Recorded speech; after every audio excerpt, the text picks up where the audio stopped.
Otis and the Tornado, read by Susu. Life was calm on the farm where the friendly little tractor named Otis lived. It was summer. The sun shined bright, the birds chirped, and after all the work was done, Otis and his friend the little calf loved to play. They would gather all their farm friends for a game of follow the leader. They would take turns being the leader as they marched along. Otis would go first, put, puff, puttity chuff, followed by the little calf, who would bound ahead, bawling all the while. Soon the horse would trot to the lead with neigh, neigh, as his hoofs clip-clopped, clip-clopped. Finally, the ducks would waddle to the front with a chorus of quack, quack, quack, quack, quack, quack. They would follow the leader up by the apple tree, around the barn, down the rolling hill, past Mud Pond, beyond the cornfield, across the meadow, and along the banks of Mud Creek. What a fun crowd they were! Everyone was so friendly except for the bull. The bull was nobody's friend. When he was not in his pen, he was kept in a pasture all by himself.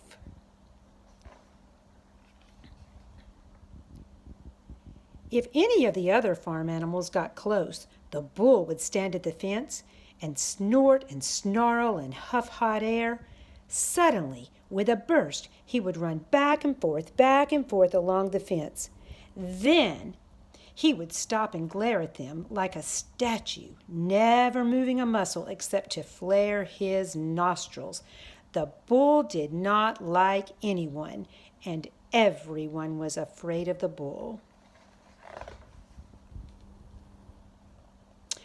Once Otis tried to make friends with the bull.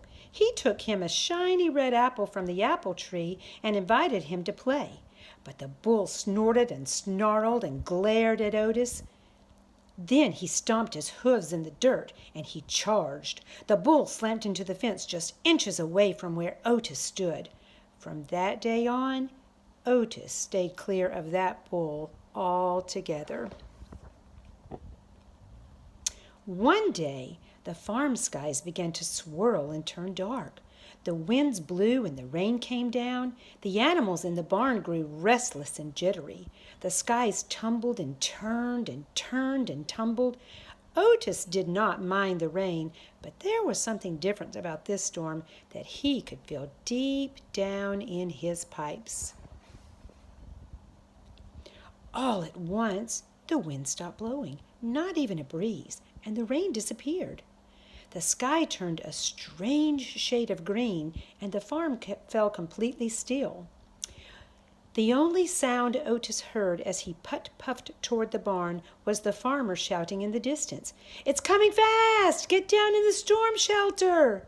The farmer was in such a hurry that he had no time for the animals. What was all the fuss about? Otis wondered. Then he turned and saw something that rattled his frame and shook his fenders. A tornado!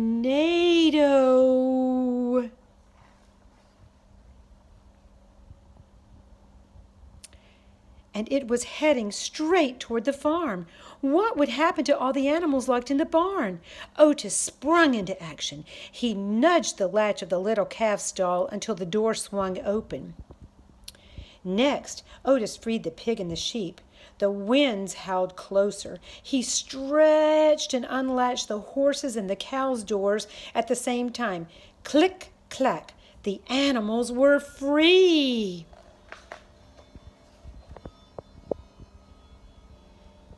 They followed Otis out of the barn and into the swirling winds. They followed him down the rolling hill, past Mud Pond, beyond the cornfield, across the meadow, over the bank, and down into Mud Creek. Tucked down at the lowest part of the farm, Otis and the little calf and all their farm friends felt safe. Otis sighed with relief. Now they just had to huddle together and wait out the storm. But just as they squeezed close and tight, Otis heard an awful bellowing cry, the sound of a large creature in trouble. The bull!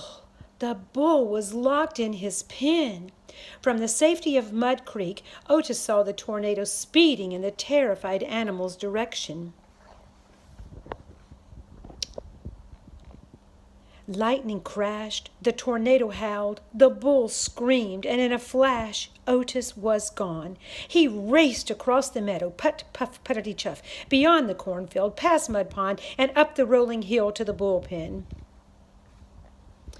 Otis found the bull tucked under his shed, shaking with fear. Otis tried to unlatch the gate. It was locked. He slammed headfirst into it. The gate shook, but it held firm. Otis rammed it again. The gate teetered. The bull was wailing like a baby. Otis spun around, threw himself in reverse, revved his engine, and charged backwards into the gate. Crash! The gate shattered into pieces. Otis shook himself off, gave the bull a friendly chuff, and peeled out.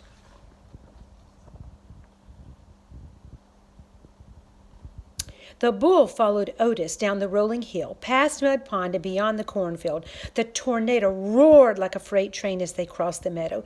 And just as Otis and the bull dove for cover in the bank and into Mud Creek, the tornado touched down, narrowly missing them.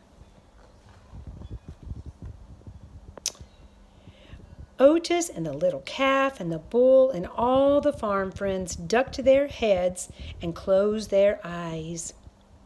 They had never heard such fury or felt such rage, but they were all safely tucked down into the muddy creek's bed at the lowest part of the farm, and they stayed huddled there until long after the storm had passed.